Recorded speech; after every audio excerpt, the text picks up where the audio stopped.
Ernakulam sub ജയിലിലെ സുരക്ഷാ പ്രശ്നങ്ങളും അതോടൊപ്പം തന്നെ അടിസ്ഥാന സൗകര്യങ്ങളുടെ അപര്യാപ്തതയുമടക്കം ചൂണ്ടിക്കാണിക്കുന്ന റിപ്പോർട്ടാണ് സൂപ്രണ്ട് മധ്യമേഖല ജയിൽ DIGക്ക് കൈമാറിയിരിക്കുന്നത്. ഇത് കേവലം ഈ കാണുന്ന എറണാകുളം സബ് ജയിലിലെ സ്ഥിതി മാത്രമല്ലെന്നും അതോടൊപ്പം തന്നെ പല ജയിലുകളിലും ഇതാണ് സ്ഥിതിയെന്നും ചൂണ്ടിക്കാണിക്കുന്ന അല്ലെങ്കിൽ സൂചിപ്പിക്കുന്നത് കൂടിയാണ് ഈ റിപ്പോർട്ട്. അതിൽ പ്രധാനപ്പെട്ട കാര്യം, ഈ ജയിലിൽ ഏകദേശം 48 പേരെ പാർപ്പിക്കാനുള്ള സംവിധാനമാണ് ഉള്ളത്. പക്ഷേ താമസിപ്പിക്കേണ്ടി വരുന്നത് ഏകദേശം 105 മുകളിലുള്ള തടവുകാരെയാണ്. ചില ദിവസങ്ങളിൽ അത് 119ഉം 120ഉം ഒക്കെ ആകുന്നുണ്ട്. അത് ഒരു പ്രധാനപ്പെട്ട പ്രശ്നമാണ്. കേസുകളുടെ വർധനവാണ് ഇതിനുള്ള ഒരു പ്രധാന വിഷയമായി ചൂണ്ടിക്കാണിക്കപ്പെടുന്നത്. ഇതോടൊപ്പം തന്നെ 22 CCTV ക്യാമറകളാണ് ഇവിടെയുള്ളത്. അതിൽ 10 മാത്രമാണ് പ്രവർത്തിക്കുന്നത്. അതായത് 12 പ്രവർത്തിക്കുന്നില്ല. ഭൂരിഭാഗം ക്യാമറകളും ഇവിടെ പ്രവർത്തിക്കുന്നില്ല എന്നതാണ് ഏറ്റവും പ്രധാനമായിട്ടുള്ള വിഷയം. ഈ ഗോവിന്ദച്ചാമിയുടെ ജയിൽ ചാട്ടം അടക്കമുള്ള വിഷയങ്ങൾ ഉണ്ടായൊരു പശ്ചാത്തലത്തിൽ കൂടി ഇതോടൊപ്പം തന്നെ ജയിലുകളിൽ സുരക്ഷയ്ക്ക് ആവശ്യമായിട്ടുള്ള ആയുധങ്ങളില്ല എന്ന് ഈ റിപ്പോർട്ടിൽ സൂചിപ്പിക്കുന്നുണ്ട്. പ്രത്യേകിച്ചും ഡോക്ടർ വന്ദന കൊലക്കേസ്, അത് വലിയ ചർച്ചയായ കേസാണ്.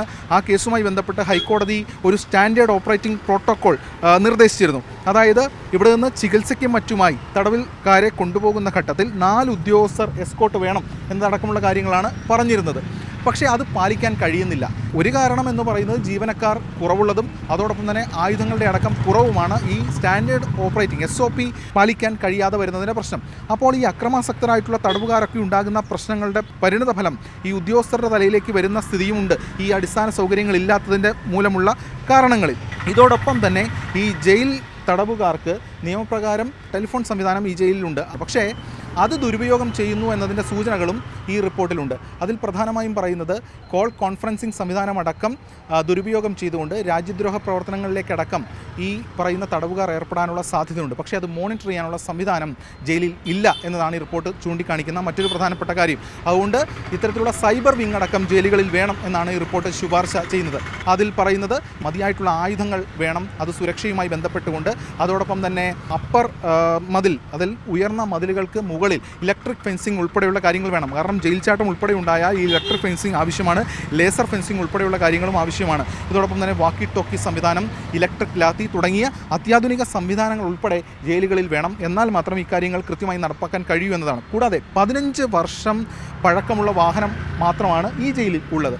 അങ്ങനെ വാഹനമില്ലാത്തതുകൊണ്ട് പുറത്തുനിന്ന് വാഹനം എടുക്കേണ്ട ഒരു സ്ഥിതിയും ഒക്കെയുണ്ട്. അപ്പോൾ ഇത്തരത്തിൽ ഒട്ടനവധി കാര്യങ്ങൾ ഈ ജയിലിലെ ബുദ്ധിമുട്ടുകളടക്കം ചൂണ്ടിക്കാണിക്കുന്നതാണ് ഈ റിപ്പോർട്ട്. വളരെ പ്രസക്തമായിട്ടുള്ള റിപ്പോർട്ടാണ്. ഗോവിന്ദച്ചാമിയുടെ ജയിൽ ചാട്ടം ഉണ്ടാകുന്നത് കണ്ണൂർ ജയിലിൽ നിന്നാണ്. അത് ഏതാനും ദിവസങ്ങളെ ആയിട്ടുള്ളൂ. പക്ഷേ അതിനു തൊട്ടു മുൻപാണ് ഈ റിപ്പോർട്ട് സമർപ്പിച്ചിരിക്കുന്നത്. ഈ റിപ്പോർട്ടിന്മേൽ തുടർ നടപടികളാണ് ആവശ്യം. അത്തരം തുടർ നടപടികൾ ഉണ്ടായാൽ മാത്രമേ സുരക്ഷ പൂർണ്ണമായിട്ടും ഉറപ്പാക്കാൻ കഴിയുകയുള്ളൂ. ഇംപ്ലിമെൻറ്റേഷൻ പാർട്ട് വളരെ കൃത്യമായി ചെയ്യേണ്ട ഒരു സ്ഥിതിയിലേക്ക് തന്നെയാണ് കാര്യങ്ങൾ ഇപ്പോൾ എത്തിയിരിക്കുന്നത്. ക്യാമറമാൻ വിജേഷ് പുതുവാശ്ശേരിക്കൊപ്പം എസ് രാഗിൻ, മാതൃഭൂമി ന്യൂസ്, കൊച്ചി.